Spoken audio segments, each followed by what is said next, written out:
Dan penelitian terkini itu mempercepat anak itu menjadi seorang penghafal Quran ketika lahir. Ya, pernah satu kali dibacakan Al-Quran posisi janin itu berubah. Seperti sujud gitu. Itu penelitian sudah di MRI waktu itu dilihat ya, kelihatan. Jadi ada korelasi antara kesolehan orang tua dengan kesolehan anak yang sedang dikandung. Hati-hati ya. Tapi yang penting diketahui adalah dalam usia kandungan 4 bulan itu disebutkanlah isyarat di Quran surah ke-7 ayat 172 terjadi perjanjian komitmen dengan Allah Subhanahu wa taala. Apa perjanjiannya?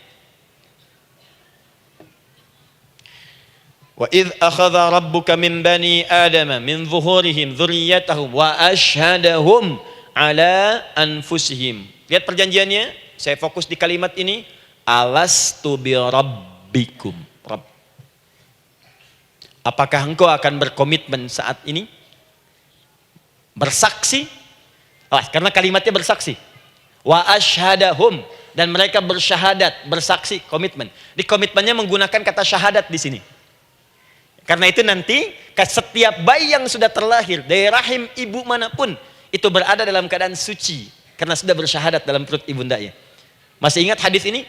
Kullu mauludin yuladu 'alal fitrah. Setiap yang terlahir dari rahim perempuan manapun itu membawa fitrah. Apa di antara fitrah yang dimaksudkan itu? Fitrah keislaman, fitrah mengakui Allah sebagai Tuhan. Itu nanti ada di Quran surah ke-30 ayat ke-30, paling kanan sebelah atas. Quran surah 30 ayat 30.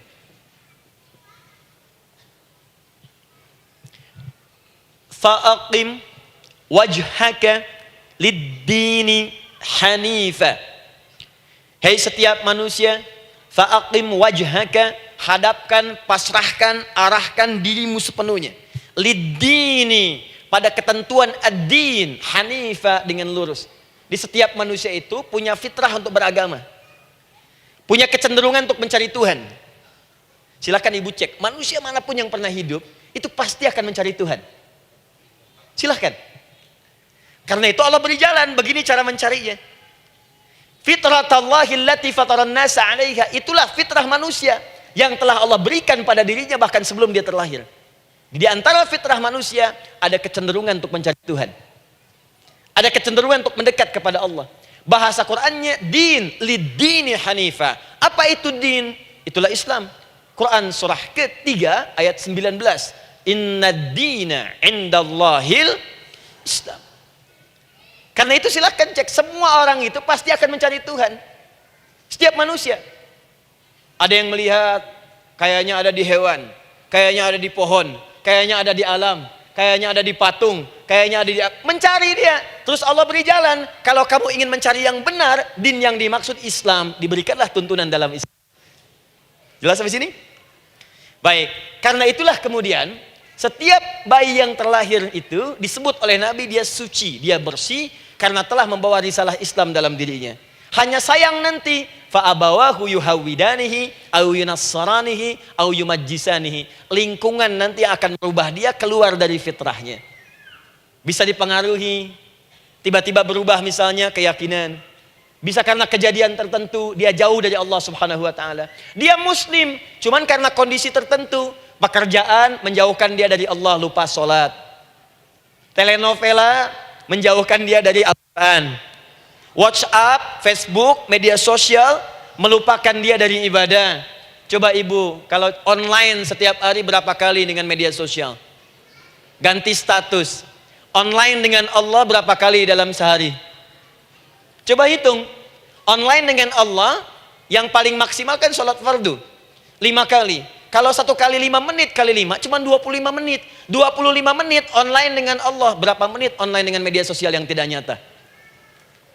Dan cita-cita masuk surga.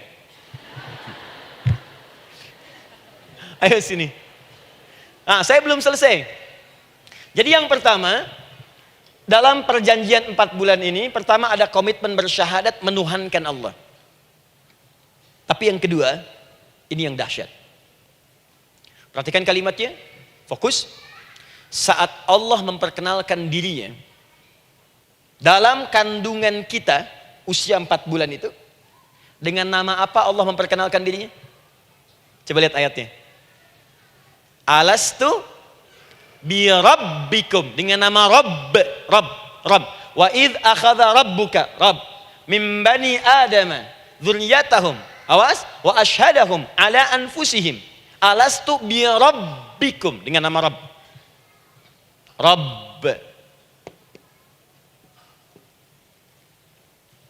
Nah, ibu sekalian, kata Rabb ini itu berasal dari kata ar-rububiyah. Ar-rububiyah yang berarti sifat merawat, memberikan semua kebutuhan. Saya ulang ya. Merawat, memberikan semua kebutuhan. Sudah? Menyayangi, memaafkan, mengasihi, mengampuni. Masya Allah. Merawat, memenuhi sebuah kebutuhan, menyayangi, memaafkan, mengampuni. Jadi semua hal yang terkait dengan perhatian ada pada kalimat Rabb.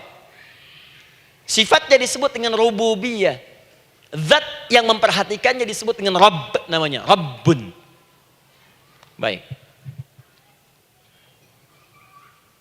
Pelan-pelan. Seakan-akan Allah ingin berkata begini, hei, engkau buat perjanjian dengan saya sekarang. Engkau bersaksi, saya sebagai Tuhan, siap bersaksi, menuhankan saya. Nanti ketika kamu lahir, apapun yang kamu butuhkan dalam kehidupan, aku akan berikan. Kamu akan saya rawat, kalau sakit, kamu saya sembuhkan.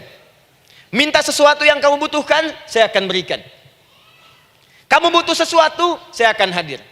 Kamu salah minta maaf, saya maafkan. Kamu dosa minta ampun istighfar, saya ampuni. Kamu ingin sesuatu yang lebih baik, saya berikan. Pokoknya semua yang kamu inginkan selama engkau butuhkan dan itu baik, aku berikan.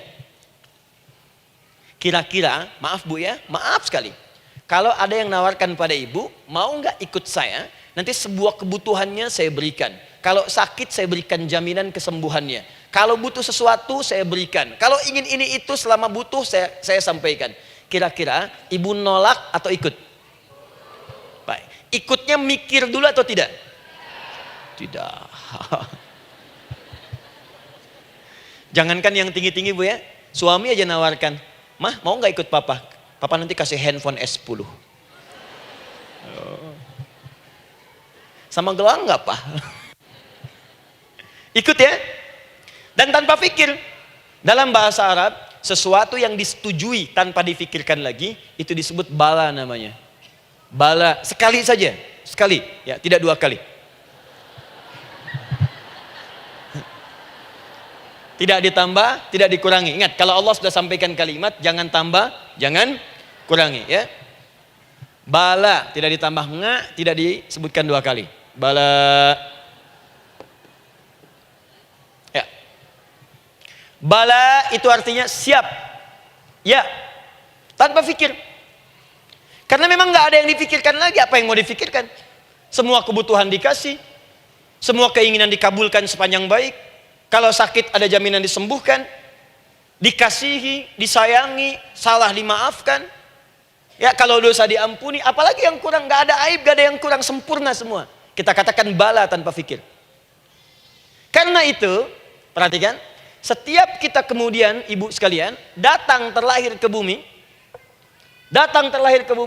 mengalami kehidupan, fitrah kita setiap mendapatkan kebutuhan, kita akan menyebut nama Allah Subhanahu wa taala dengan nama yang telah dijanjikan itu. Silakan ibu cek. Bukankah ibu ketika ada kesulitan memohon kepadanya? Ya Allah, tolong sembuhkan ya Allah. Ya Allah, lancarkan ya Allah. Ya Allah, sukseskan suami saya. Ya Allah, tenangkan kehidupan rumah tangga kami. Ya Allah, anugerahkan solusi. Ya Allah, sembuhkan ibu saya. Semua minta kan? Dan dahsyatnya, ketika ibu memohon kepada Allah itu, ibu gunakan kalimat yang telah disepakati ketika Allah sampaikan kepada kita. Rabb, Rabb, Rabb. Perhatikan, kalau ibu berdoa, doa apa paling favorit? Rabbana atina fid dunya hasanah, fil akhirati hasanah, wa qina. Doa apa itu? Sapu jagat. Bu bayangkan, Nabi aja nggak tahu tuh istilah itu sapu jagat. Ibu tahu?